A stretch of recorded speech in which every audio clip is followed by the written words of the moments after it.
মাশাআল্লাহ। ওরে লখাই কি রে ইলিশ মাছ রে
আমার অনেক দেরি হয়ে গেছে, আমি এখন বাড়িতে যাবো।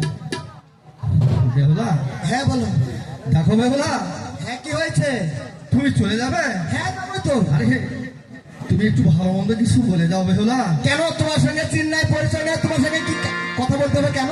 বেহুলা তুমি ভেবে দেখো বেহুলা। না না, আমার ভাবার সময় আমি চলে যাচ্ছি।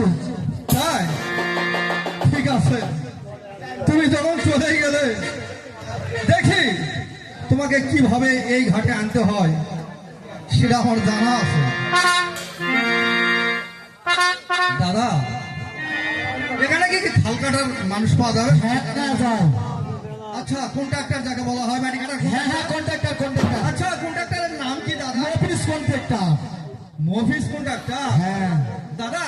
হ্যাঁ, আরে ও দাদা, মফিস কন্ট্রাক্টর।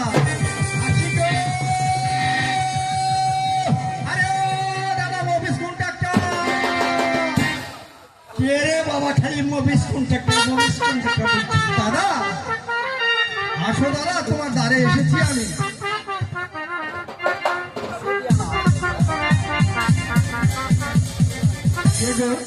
দাদা তোমাকে তো চিনতে পারছি না আমি। দাদা আমাকে চিনতে পারবে না কেন?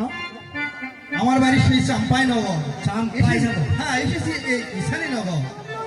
ঈশানী নগর তো পড়ার পথ। আরে দাদা, সেখানে কি জন্য এসেছো? আমি ব্যবসা বাণিজ্য করার জন্য এসেছি, কিন্তু আপনাকে একটা কাজ করতে হবে দাদা। কার সাথে? আরে কার সাথে মানে, আমি একটা কাজ করে নিব।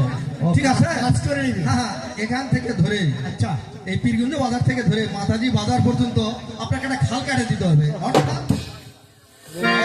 খারি বলা হয়। ঠিক আছে, যেটাই বুঝো তোমরা। আচ্ছা হ্যাঁ, দেখা যাচ্ছে উষা পাশা বেশ সুন্দর গলা, হিসাবের দিকে তুমি কম আছো মনে হয়। আরে দুর্গে কত নিবে, প্রশ্নে কত নিবে? আচ্ছা দীর্ঘের কথা তো আমি বললাম, পীরগঞ্জ বাজার থেকে ধরে মাতাজি পর্যন্ত যতটুকু হয় ততটুকু। আর গভীরতা কতখানি তুমি এটা জানো? কতখানি? ওই যে আলতা ডিগি আছে না, আচ্ছা আলতা ডিগি কত বড় গভীর তুমি জানো? 80 ফিট গভীর। তাই হ্যাঁ আমি আপনাকে 100 ফিট দিব। আচ্ছা ঠিক আছে, আমার কোনো হুজুর আপত্তি নাই। ঠিক আছে, আর প্রশ্ন হতে হবে কতখানি জানো? কতখানি? এই ধরেলাম জি 40 গজ হলে হবে। 80, 80 হাত যাকে বলা হয়। তাই না? হ্যাঁ তোমাকে আমি আচ্ছা 90 ফিট দিব। আচ্ছা ঠিক আছে দাদা, কিন্তু মাইনা বেশি চালে তো হবে না। তুমি তো সেদিন ভালো করে আচ্ছা আমি মাইনা চাবো না তোমার কাছে, কারণ স্বর্ণের মালা লেগেছি আপনার গলে, হ্যাঁ হ্যাঁ হ্যাঁ হয়তো 700 টাকার ছেলে হতে হ্যাঁ পারে। দাদা। এই কারণে তোমার কাছে আমি ছাই নেব না। আচ্ছা, ছাই নিতে গেলে ঠকে যাবো। আচ্ছা এই তো বুঝতে পেরেছো। ঠিক আছে, আমরা সদাগর মানুষ, তাই? আমার দাদা 14 গোষ্ঠী সদাগর মানুষ। ঠিক আছে, চারি ছেলে আমি। তোমার কাছে চাপ্পা নাই, কিন্তু আপনার অভিরুষ মতো আমি গরিব মানুষ, আচ্ছা ঠিক আছে। পরের দ্বারা দ্বারা কামলা দিয়ে খাই, 6টা ছেলে, এই আচ্ছা। 12টা মেয়ে আছে আমারই ঘরে। তাই? এর আগে প্রতিফলন আমাকে করতে হয়। আচ্ছা ঠিক আছে, তুমি অল্প সময়ের ভিতরে এই কাজটা করে দেবা। অবশ্যই। আমি খুশি হয়ে, ঠিক আছে, এই যে মুক্তার মালা দেখতে পাচ্ছ না, হ্যাঁ আমি দিয়ে দিব, কথা দিলাম। ঠিক আছে। ঠিক আছে, এটা দেই তোমার বাকি জীবনটুকু। আচ্ছা আচ্ছা, যুগ যুগ যাবে তো। আচ্ছা ঠিক আছে, তাহলে আমি এখন আসছি। কাজ সম্পন্ন হলে আমাকে আচ্ছা আচ্ছা। ঠিক আছে দাদা।